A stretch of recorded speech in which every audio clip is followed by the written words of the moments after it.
Qur'an illa biya. Tidak pernah terjadi panggilan dalam Al-Quran kecuali hanya memakai huruf ya saja. Walau dalam dialek percakapan sehari-hari kita dapatkan ada huruf lain selain ya, ada 7 yang lain.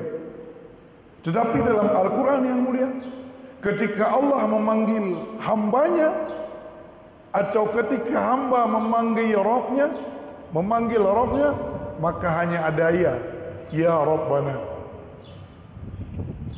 ya ayyuhalladzina amanu, qul ya ayyuhal kafirun, dan berbagai macam bentuk-bentuk objek-objek panggilan lainnya. Sehingga para ulama menjelaskan bahwa nida ala sab'ati aqsam. Panggilan itu ada 7 macam.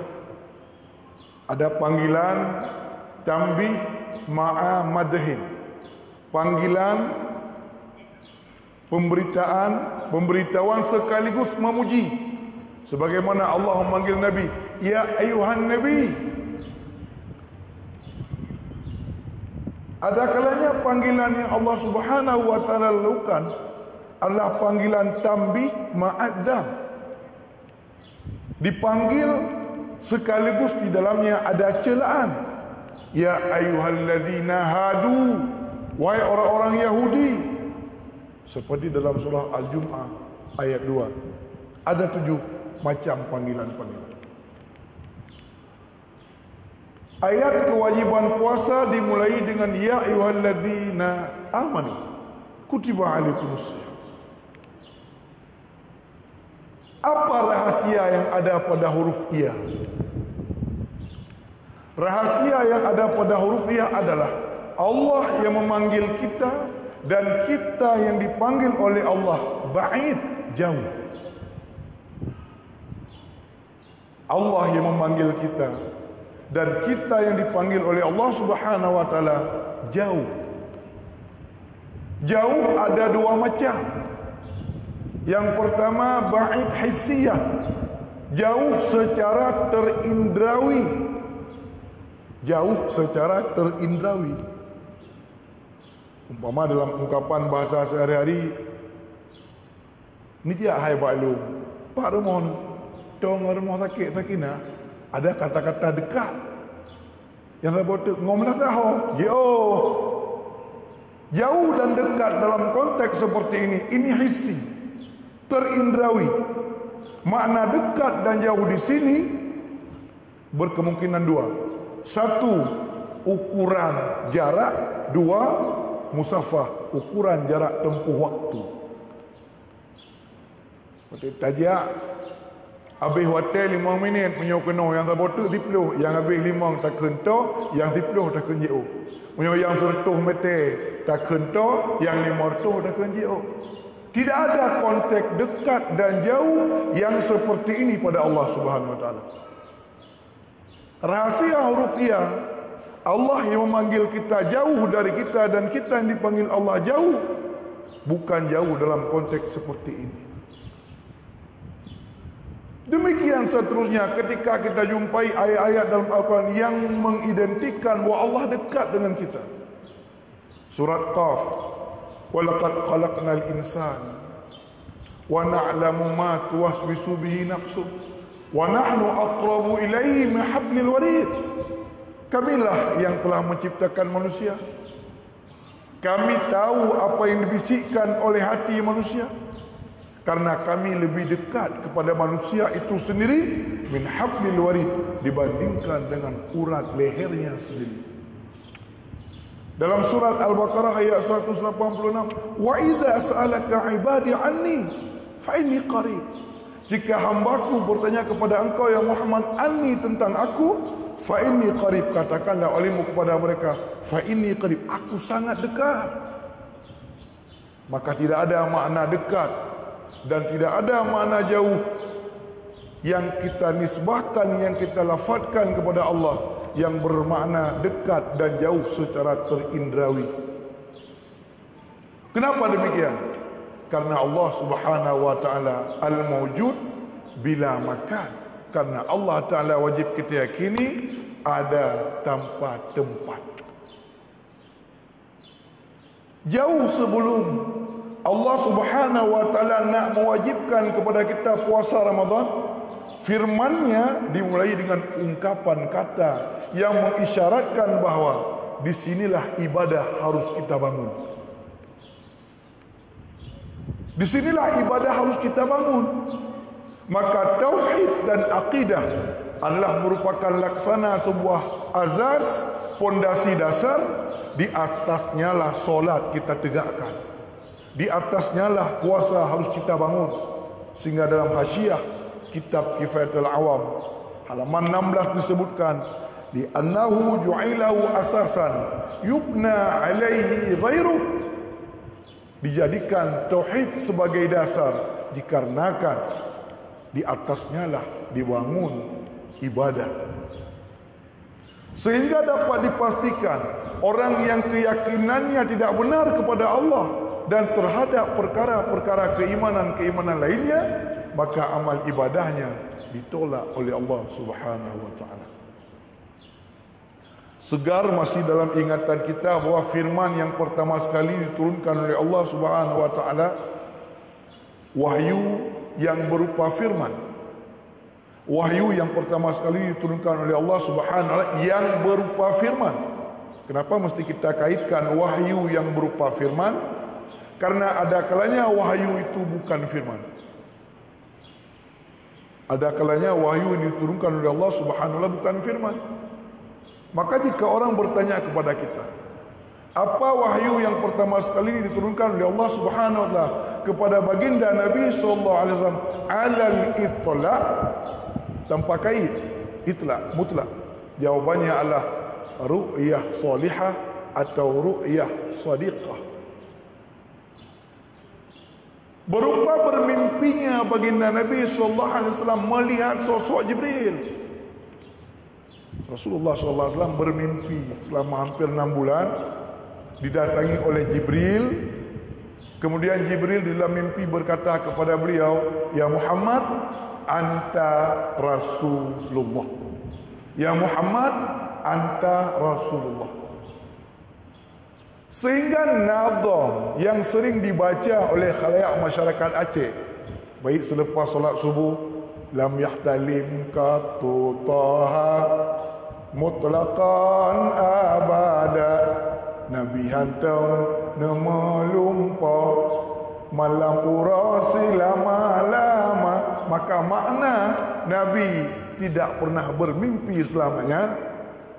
Ibarat kalimat yang dipakaikan dalam nazam lam yahtalim berasal daripada ihtalama, yahtalimu, ihtilaman.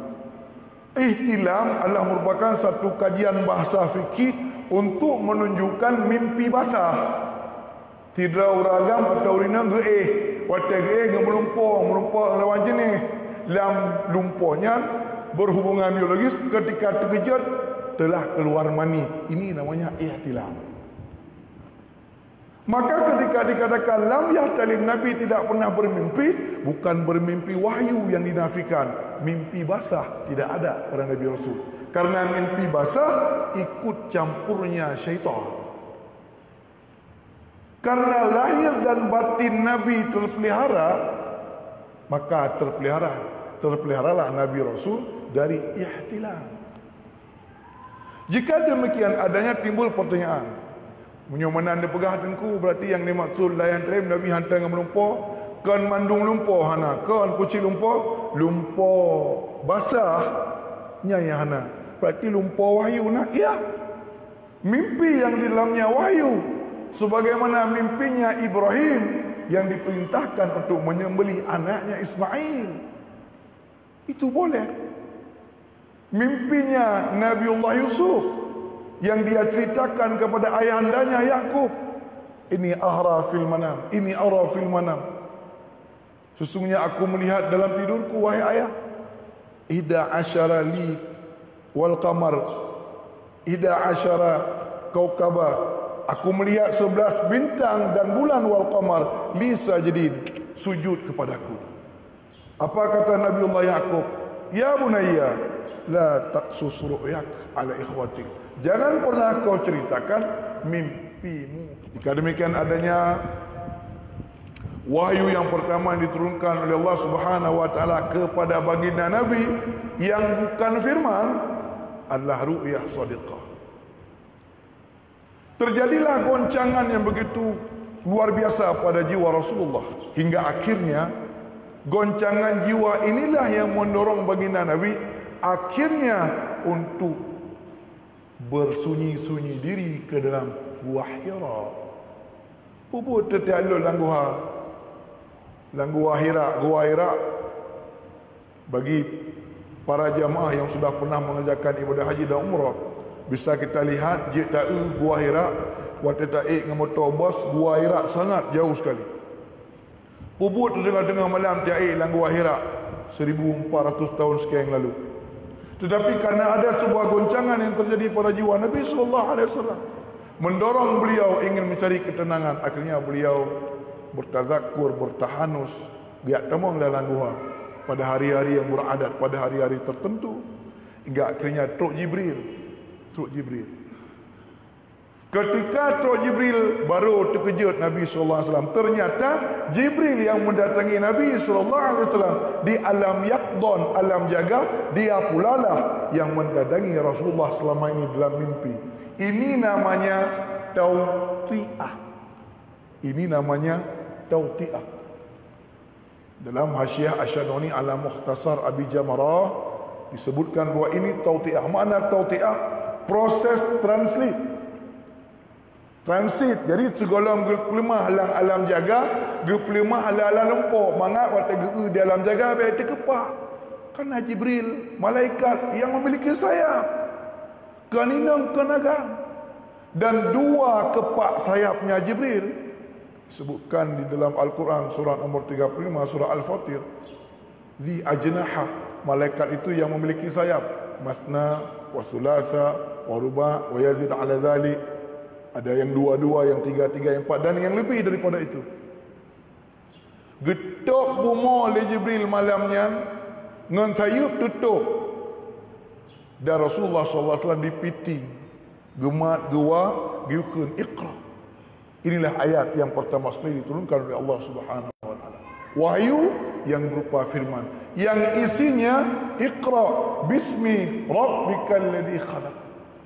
Azas yang paling dasar yang diajarkan oleh Allah kepada baginda Nabi, Iqra, baca olehmu ya Muhammad, bismi rabbik. Di sini ungkapan kata Iqra, fi'il amar, kata kerja perintah, dibuangkan maf'ulnya, tidak ada objek. Ya, apa yang mesti dibaca? Iqra, baca apa saja. Tetapi semua itu orientasinya harus bismi rabbik, harus kembali kepada Tuhanmu.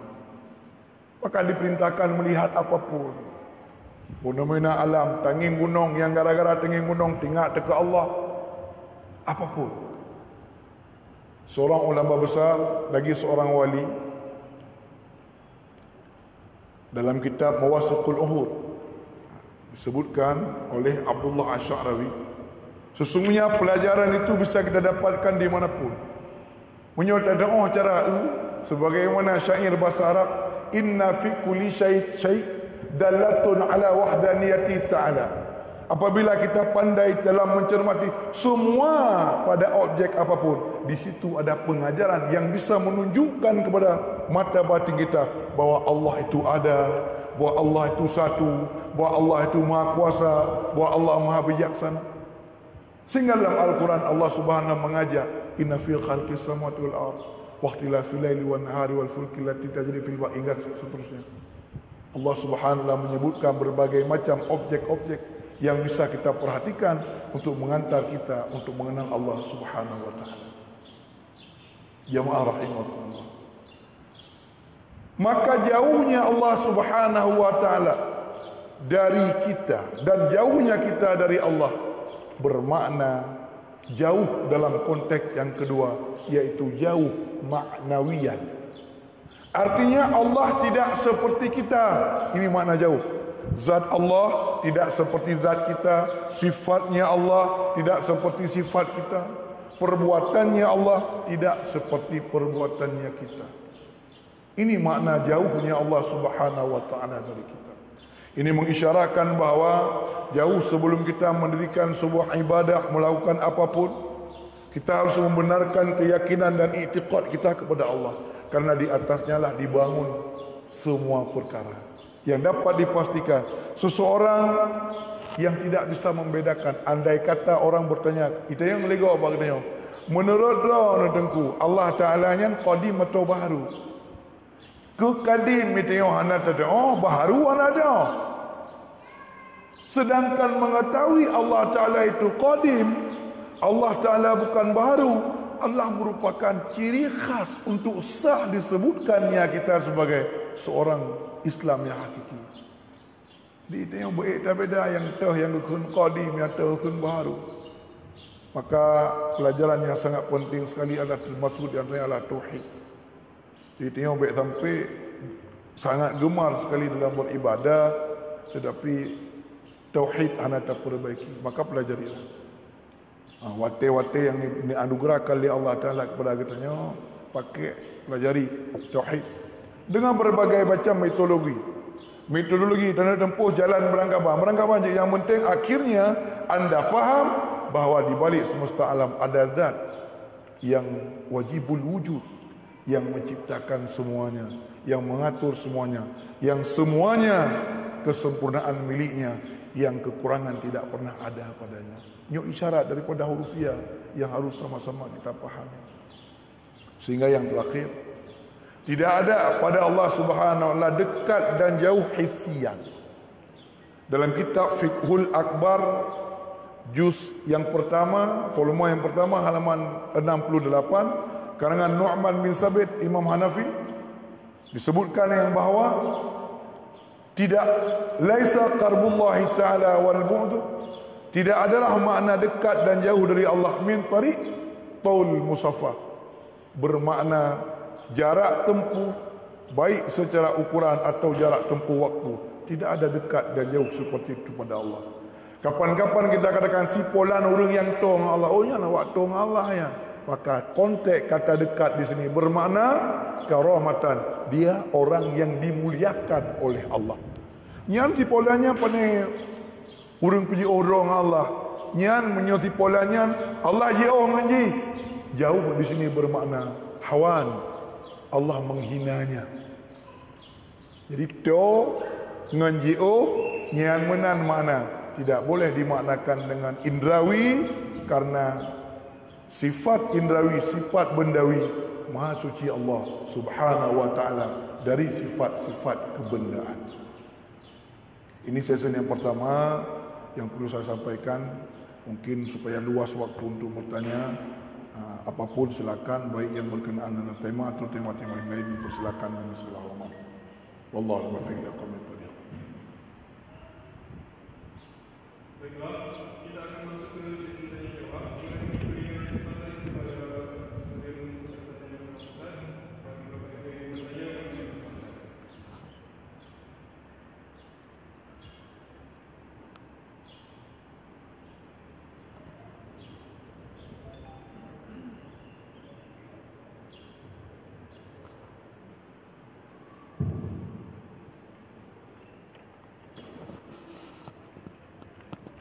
Assalamualaikum warahmatullahi wabarakatuh.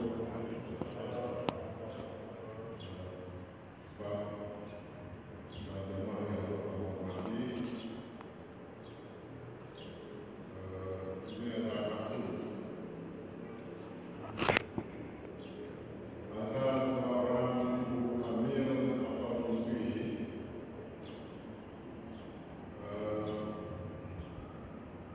mereka tidak berpuasa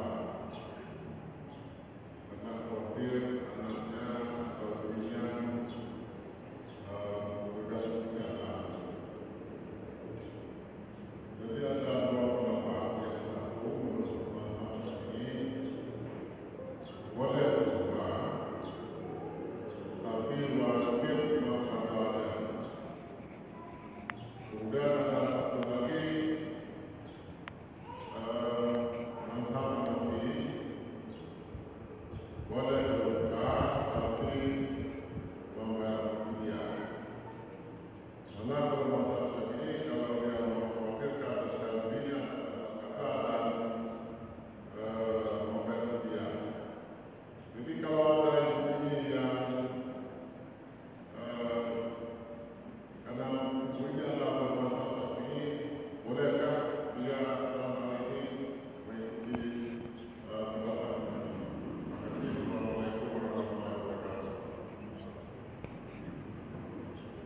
Jadi yang pertama sekali, misalnya ada sebuah kasus tentang seorang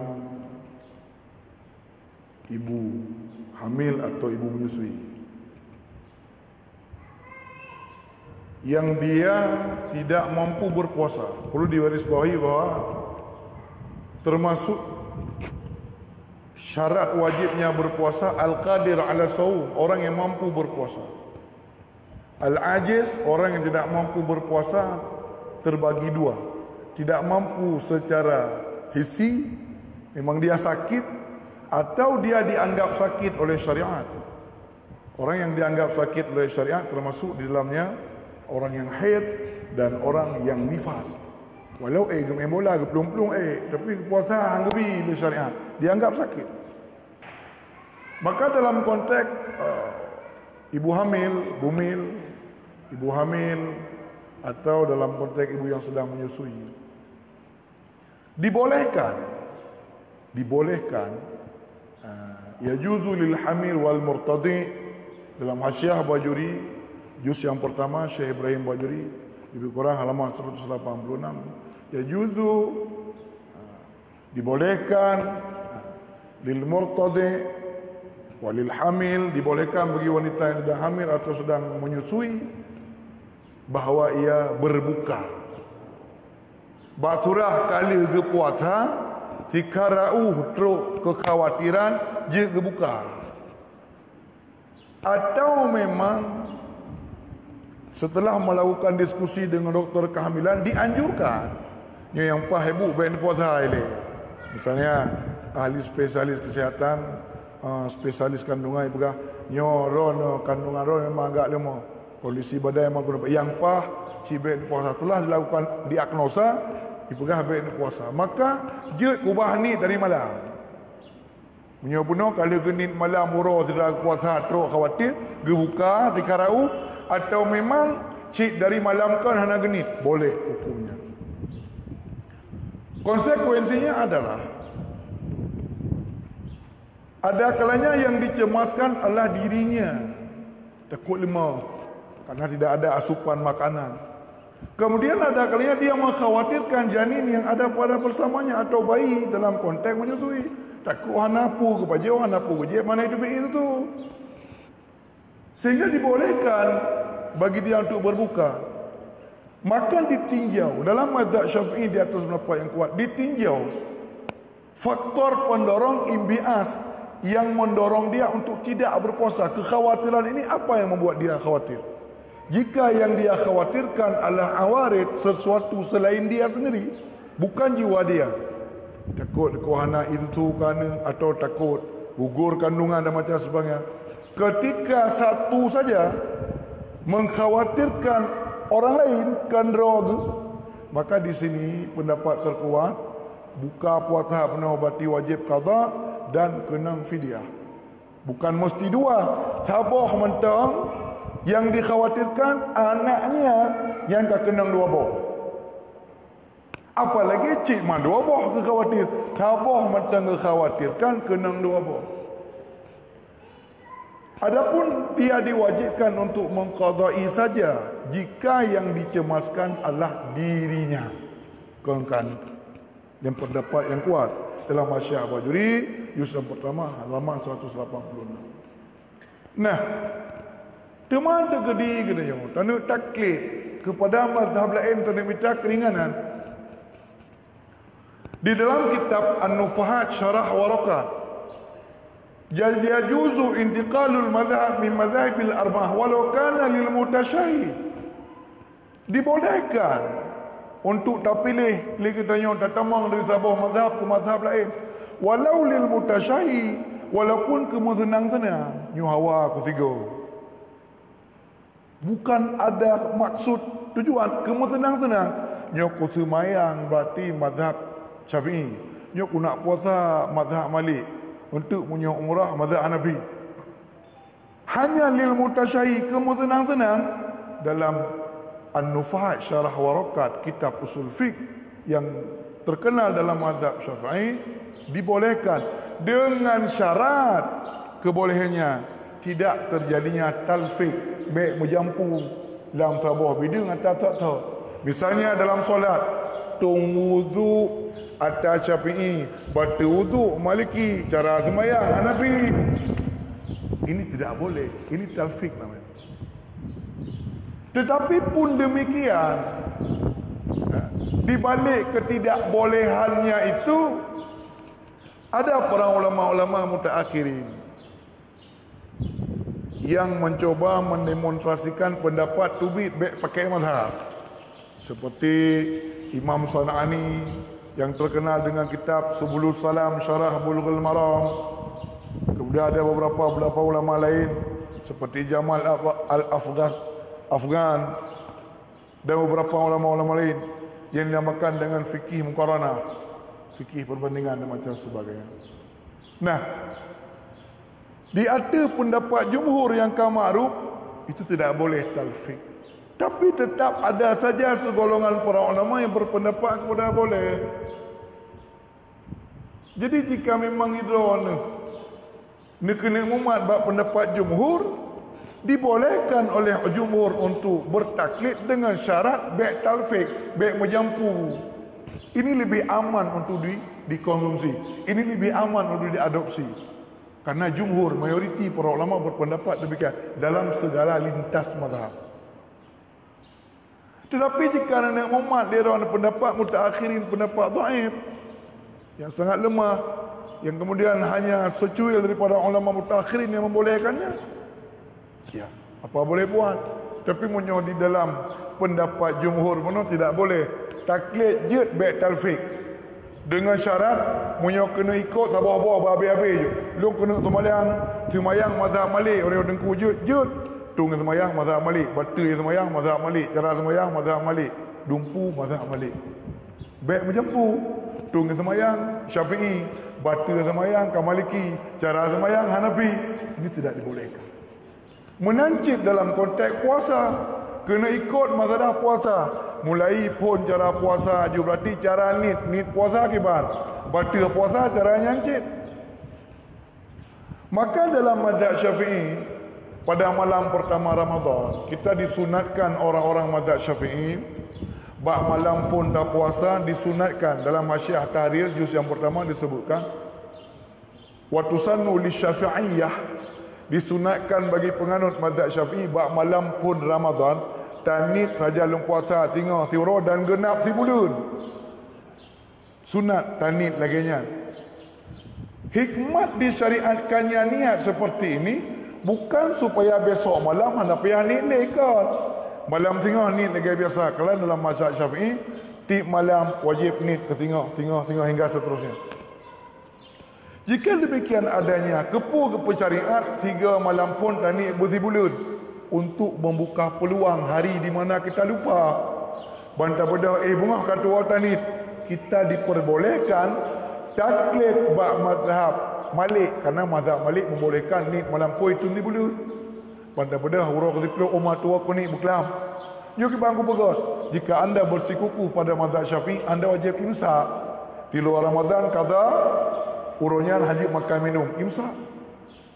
Tetapi jika ada nak ilmu mazhab Malik, ketika tua nenit, karena nenit malam pun leplah urut tua nenit, dibolehkan anda berpuasa mazhab Malik.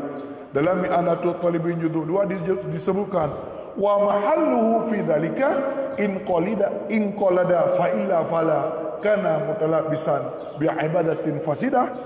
Tempat boleh je tempat pelaku model mana jika dia taklid, jika tidak maka dia dianggap telah melakukan percampuran ibadah dan hukumnya haram.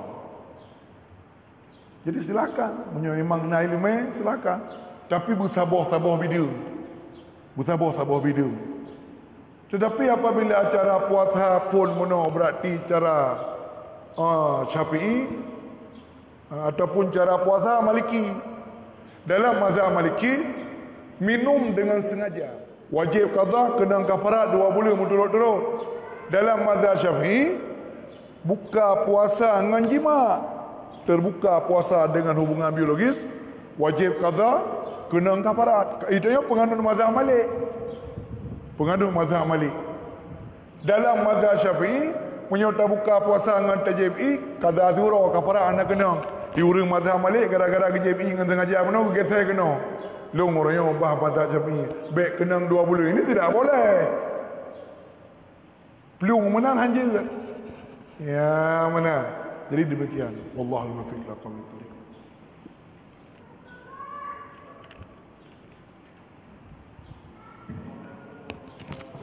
Waalaikumsalam.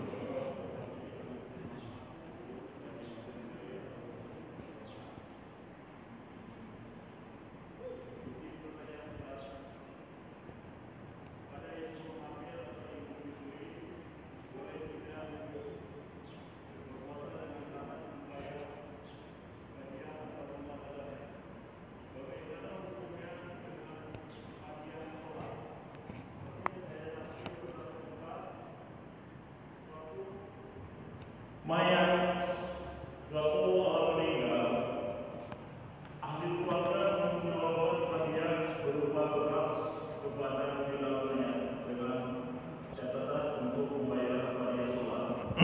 Bagaimana hukumnya Ustaz? Apakah hadiah sholat itu bisa dibayar? Kira seperti itu. Dan topik berikutnya, Assalamualaikum warahmatullahi wabarakatuh. Kita sering mendengar fidyah puasa dan ayat tentang fidyah puasa itu sarih dalam Al-Quran. Faman kana minkum maridan aw ala safarin fa fidyatun min ta'amin. Fa fidyatun min siyamin.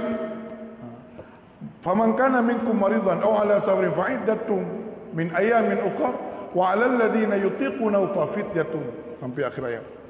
Ala ta'amin miskin.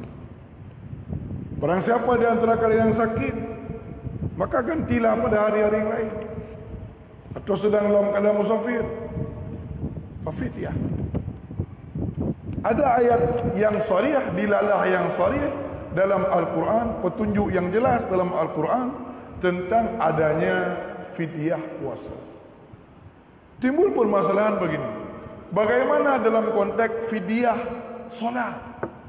Sebagaimana yang sering dilakukan di kampung-kampung. Setiap kali meninggal orang, agak peduk bera, 2 orang, kemudian nak bera 2 bawah. Kemudian untuk ketulak-tulak. Ino kejuk gedih, gedih kejuk kena. Dan dinamakan ini dengan fidyah solat. Apakah yang seperti ini itu ada? Perlu digarisbawahi bahawa dalam setiap mazhab, dari mazhab-mazhab mu'tabar, itu ada pendapat yang kuat dan ada pendapat yang dhaif dalam setiap mazhab. Jadi dalam setiap mazhab, buah mazhabnya, na pendapat kong dan na pendapat yang 5 dari setiap lintas mazhab itu. Jadi dalam mazhab Malik, na pendapat kuat dalam mazhab Malik, na pendapat 5 dalam mazhab Malik. Dalam mazhab Syafi'i nak pendapat kuat dan nak pendapat 5. Maka tentang adanya fidyah solat, dengan adanya fidyah solat, ulama-ulama mazhab Syafi'i, iaitu yang diistilahkan dengan Syafi'iyah, seperti Imam An-Nawawi, Ibnu Hajar Al-Asqalani, Ibnu Hajar Al-Haytami pengarang Tufah, Imam Ramli pengarang Nihayah, Zakaria Al-Ansari pengarang Fathul Wahhab. Mereka mengistikhraj, mereka menggali dalil-dalil hukum dari rumus-rumus kajian usul fikih yang ditinggalkan oleh imamnya. Jadi ada kerancuan dalam pendefinisian apa itu mazhab Syafi'i. Jadi orang ladung mana, itu yang ligak mana, yang kekun mazhab Syafi'i pun.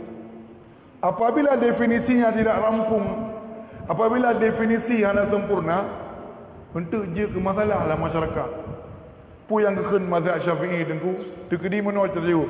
Yang kekun mazhab Syafi'i, pendapat-pendapat Imam Syafi'i terhadap sebuah masalah agama. Kita sama-sama tahu Imam Syafi'i umur 40 tahun. Dan dia hidup sekitar 1000 tahun yang lalu. Hari ini terlalu banyak masalah-masalah baru dalam masyarakat yang dalam kitab Imam Syafi'i hendak tulis. Itu yang ligak pada tengku mengenai hukum injilo-jilo kibar. Simpan pinjam cok SK penduduk bank cok peng yang kiban. Tiap ulang kita Syafi'i nak tulis. So jawab. Umpama nalung tunggu mai, long jawab. Mungkin tak berah mazhab tunggu mai teman. So penting. Maka setiap imam-imam mujtahid itu meninggalkan berupa acuan, cetak kuih, yang bahasa katanya cetakan, pola cara memahami. Maka Imam Syafi'i mengarang sebuah kitab yang bernama Ar-Risalah. Hinan kejelaskan cara tafsir ayat, tafsir hadis, memahami dalil-dalil syariat, kiban tahufum ayat, punya mutlak, mumpa ngamu ayat kiban, mumpa ayat nasih ngemensoh kiban, mujman ngamu fasal kiban. Yang benar, kejelaskan rumus-rumus ini, hadis kiban, khabar uhad kiban cara tak aplikasi, khabar mutawatir kiban, hadis laih pada pakai, hadis kuat pada pakai. Karena banyak sekali perkara-perkara baru sampai datang huruf kiamat, tengok. Banyak sekali masalah baru dalam masyarakat. Sehingga jika ada definisi yang ke mazhab Syafi'i, pendapat Imam Syafi'i saja. Sungguh masjid ni negop. Kiban hukum enjulu-julu. Long jauh mazhab long, ron juga ke mazhab ron. Maka di sini ketanya rambu-rambu yang dikubah oleh para imam. Maka anda terjadi kerancuan dalam memahami haba Imam Syafi'i. Dalam kitab setiap imam ketulis insah hal hadis fahuwa madhabi. Kapan-kapan kalian mendapatkan di dalam kitabku menyuruh hotel kalian dalam kitab long salah nutumi hadis sahih, yang ke hadis sahihnya pendapat long simbol masalah. Temai goknya hana turi hadis sahih. Tanya turi hadis sahih. So malam tanya goknya. Itanya wata goknya hancur dah baca habis. Masa tanya sabar huruf sebagai pengoreksi antara goknya. Sedang malam tanya goknya KJO lagi momo. Goknya umur 7 tahun dapat Quran. Itu yang kena 70 tahun dah baca anak gaju. Hamkin ni tanya tidak orang yang baca Quran hana garo je ke juri, sedangkan yang baca Quran Darwin Hasibuan cocok. Darwin Hasibuan juara dunia, dia juara baca Quran di Turki. Bedah tanya tukang nilai, mungkin tanya tukang nilai. Maka seperti itu pula. Maka haba Imam Syafi'i menyuruh lang kitab long menona salah. Nutume hadis sahih lebih betul dia. Karena hadis sahihnya yang kena mazalu. Kesal kekun. Mungkin maklum kekunnya kepada penerus mazhabnya, sahabatnya, ulama-ulama yang mengambil metodologi darinya. Imam Nawawi kena gekun, ke Muzani kena gekun. Maka bedahlah bono para sahabat-sahabatnya memahami hal-hal baru yang hana teudik Imam Syafi'i. Getume bak masa udip urungnya, tapi gepakai cara faham rumus yang gekubah oleh Syafi'i, tetap gebonan mazhab Syafi'i je. Sampun tengok nama masalah baru, so jawab drone, kiban cara ni jawab. Dengan rumus gekubah oleh Syafi'i, payah pegah mazhab Syafi'i je, betul pegang mazhab drone. Ana so penting.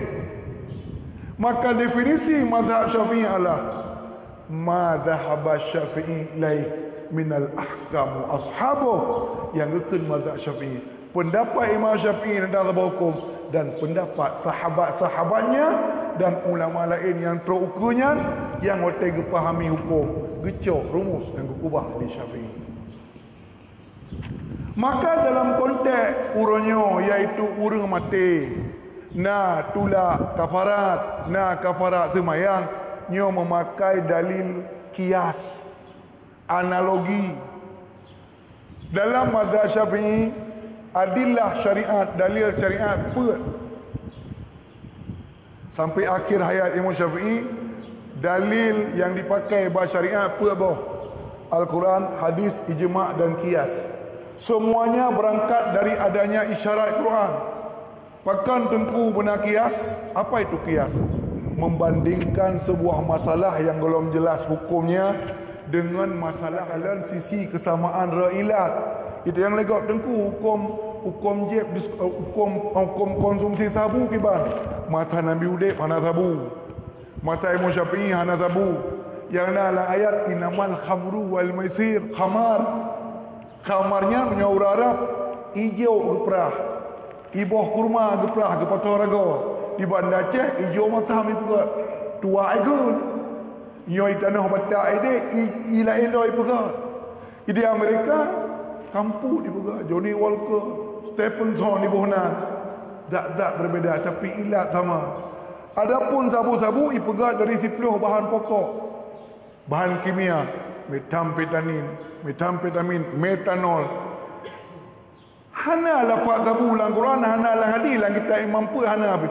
Tapi hukum konsumsi sabu haram. Dari mana hukum haram? Menganalogikan kepada hukum jeb mabuk. Pakan tak tume unsur kesamaan, unsur takdir terbius, unsur menghilangkan rasa malu, unsur sukran, unsur mabuk.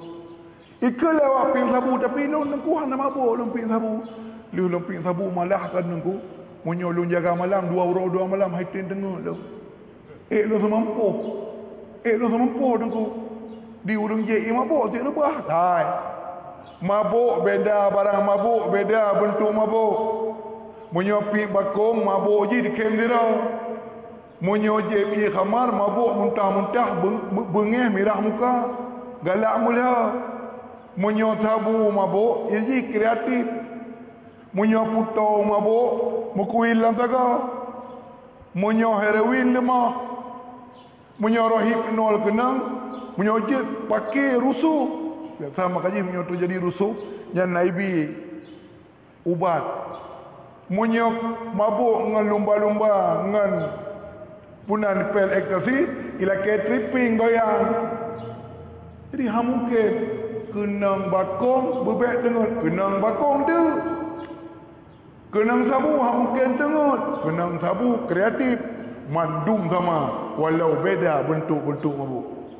Ngampu dengku dah pegang hukum mabuk mengkias. Ni tanding baca ayat, dah ayat sabu dengku tentang berharum sabu, ni nak minta 6 sabu hana dalam Quran. Dalam hadis pitan yang nak ke Nabi kullu muskirin haram. Tip-tip yang memabukkan, yang memiliki potensi mabuk itu haram. Nyurkan kias. Maka ditinjau oleh para ulama mutakhirin mazhab Syafi'i. Ditinjau jikalah puasa ibadah badan nafidiah, maka ibadah solat juga merupakan ibadah badan, maka dia lebih layak untuk nafidiah. Tapi ini pendapat dhaif. Akui, ini pendapat dhaif. Kemudian likulli solatin mudun, cara tulak fidyah semayang, sabuh mud 8 umrah. Ketika hanat sebru kena takubah semayang 20 ton 10 ton, na yang kebunan hilah, trik untuk menggugurkan atas bunuh wajib. Dan trik itu boleh, trik na yang boleh, na yang hanat. Trik dalam agama boleh. Ini maaf saya menjelaskan hukum fikih. Orang agama urinang ke bulan puasa. Saya bukan mengajari, anda harus garis bawahi.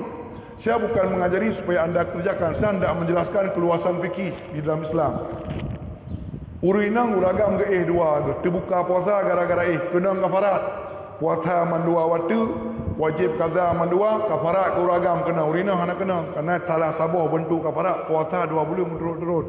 Urinang mungkin berlaku abad teruk kuto ke 10 bulan kali teruk 15 huruf. Nah, mangat supaya gugur kafarat. Baik kenang kafarat ke bancara, segolong ni je UI le mandua. Berarti dia buka puasa ngan jeb kafarat anak kenang, puasa batu kaza wajib kafarat ka gugur. Trik, tapi trik haram. Trik haram. Bandar depu tajak abak kedai kena uluk pajan tengku cok jakut. Singah tengku kakabuk ni orang dia pegang bulung hutang orangnya dia pegang bulung hutang tak tukang. Kamu nak cok bulung hutang bak go. Dia pegang ju nak belau tanah-tanah 2 buah motor, baju kena masjid. Ya minta tukang-tukang ero nanti kerja masjid. Tujuan pu mengat terbenar masjid naik hutang. Kena cok jakut go singah. Benar sabah sini dari 8 bawah sini jatah hutang. Tak pegang orangnya. Hansa, hanji pegang. Tahu tengok kita ni ibayu jaka orangnya dia pegang. Tanggerang boleh bulun tu kalau nya no. Bemeri tukang-tukang le. Nyo hana fiktif. Yang tujuan untuk cok. Tama lagi tengku urung duaro landayah ke buat duar tu mengalih duit perputal. Potol urung kampung tu, ya uju urung kampung tu balik. Yang menan potol ju. Yang menan urung 20 sakai buat duar tu mengalih duit. Fiktif. Maka menanci puno natrik trik yang dibolehkan dan trik yang tidak dibolehkan. Maka tulak beruh karena hansip beruh puno, tulak beruh ino jo kedeh jo kuno, nyo ke trik dan trik ini dibolehkan. Tapi ini pendapat dhaif dalam mazhab Syafi'i. Cuma tegedi tadi mamai je tengku, mamai kedra masing-masing silakan, ada masalah. Maka menan dalam catatan kaki dalam footnote kitab Fathul Mu'in, ulama Syafi'iyah berpendapat boleh memakai pendapat dhaif walau na pendapat kuat. Pendapat kuat na je pakai pendapat lain walau na pendapat kuat. Tetapi hanya pakai pendapat dhaif bab dua. Satu, ifta' dalam memberi fatwa tidak boleh. Yang kedua, tidak boleh memakai pendapat dhaif dalam bab qada, bab peradilan. Itu tidak boleh. Temai kampung ke tulak-tulak sampai kerara kena apa masalah teman? Kan hukum rasmi. Gemamai kerara ke? Dan tidak dilarang. Haji kata. Tetapi jika pegak hukum rasmi, tekedi singoh negara Aceh, tedang hukum peradilan. Dipilih mazhab Syafi'i sebagai mazhab rasmi, maka tekedi nia urang pelaku menan li qadhi ji idrak karena harus pakai pendapat kuat menyok dalam bab qada. Sama lagi urang mengkawin qadhi lihat. Dalam mazhab Syafi'iyah bedah lako bino utiraurina uragang geplung ga ibu kawin ro ga hakim ro berangkat to yang na teori Islam. Pendapat yang paling lemah dalam mazhab Syafi'i boleh. Tapi mamai kera. Tapi menyayat yang bak qadhi tegedi long hakim syariat. Tengku long ku menikah di kampung. Kan bakron ku menikah bak urunyo di kampung ku hakim daripada ku mendina tengku sebagai hakim long harus menjauh tidak boleh. Menyok dume pudro benar. Tapi je nak bubuh kera nak tanggung jawab Allah. Lah mazhab Syafi'i boleh bak asumsi pribadi. Yang mana kan sajian publik. Hana bubuh. Yang lagi mana? Maka di atas berdasarkan pendapat dhaif, ya silakan fidyah semayang. Cuma yang je kemasalahan anda buat. Mutulis dalam kitab likuli salatin mudun tabah semayang lapan on beruah. Jadi tekedi hansip tulak-tulak pemilik tabarok saling rela-merela. Yang je kemasalah orang gatin ketulak, orang blober pergi ketulak. Ini masalah. Orang blober tulak. Ikutnya nak break pada sajian ke, tulak cik. Jika tanya gatin tu. Kubah semayang 6-20 tahun. Beruh yang nak 70 botak. Penentip 20 tahun. Tabah semayang mentang kalapan orang beruh. Karena hansip penuh pakailah trik untuk menggugurkan. Dan ulama mutaakhirin yang mengarang kitab, ulama mutaakhirin dengan kitab hilah li isqatis salat, ulama di Al-Azhar. Jadi dibolehkan, tapi harus sajian publik, amalan masing-masing silakan. Dah je tak tahu dia. Baru je tahu buah gomian, ya drol hakim baru ditertibkan, tidak boleh. Sama lagi drop gazi liar jak dalam kampung, ditengku-tengku ke. Wali-wali abun saya kata gua bernikah je urang. Maka yang je drop hakim, ijak hakim drop pe motor kan nak berkahwin gua. Tapi jika sajian tepi-tepi roh keluar, ana upanya dah. Nyong meno tanya. Maka je lagi tanya, pi baik kaku ulama agama. So yang kena tulak itu dah aju. Baik tak pegang ke masalah lagi tanya. Itanya hana tanya tulak, baik tak tulak. Di urang yang hansip tulak, di urang sip bayu mandum.